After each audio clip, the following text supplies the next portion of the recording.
Hello बच्चों, तो चलिए इस प्रश्न को पढ़ते हैं। x के सापेक्ष अवकल गुणांक ज्ञात कीजिए ax की घात m प्लस b की घात n। तो यहाँ पे देखो, हमें इस फलन का अवकल गुणांक ज्ञात करना है x के सापेक्ष। तो प्रश्न में आगे बढ़ने से पहले इस प्रश्न से संबंधित जो मुख्य अवधारणा है उसकी हम चर्चा कर लेते हैं। तो देखो, मुख्य अवधारणा हम देखो x की घात n का जो अवकलन का सूत्र है वो जानते हैं क्या होता है, n गुणा में x की घात n माइनस एक, ये होता है।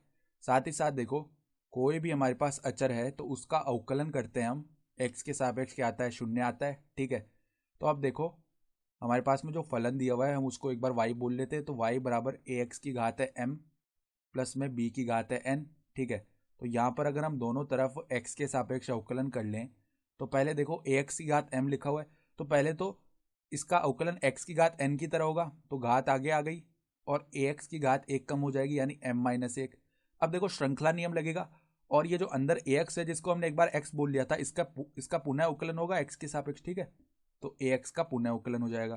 फिर प्लस में देखो b की घात n का अवकलन शून्य आएगा क्योंकि ये तो अचर पद है पूरा।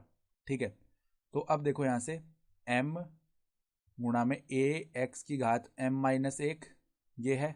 ठीक है, फिर देखो यहाँ पर ये जो d बट्टा डी एक्स ए एक्स लिखा हो यानी कि ax का अवकलन करेंगे x के सापेक्ष, तो a तो अचर है, ये तो अवकलन के बाहर आ गया और x का अवकलन x के सापेक्ष एक हो जाएगा। ठीक है, और प्लस में जीरो, तो यही पद आ जाएगा वापस।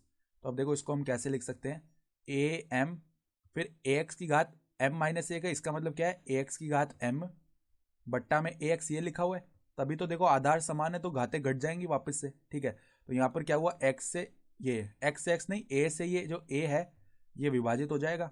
तो हमारे पास में उत्तर क्या बना, m बट्टा एक्स गुणा ए एक्स की घात m, ये बन जाएगा। ठीक है, तो ये हमारा क्या हो गया, उत्तर आ गया। तो आशा करता हूँ कि आपको ये प्रश्न समझ में आया होगा। धन्यवाद।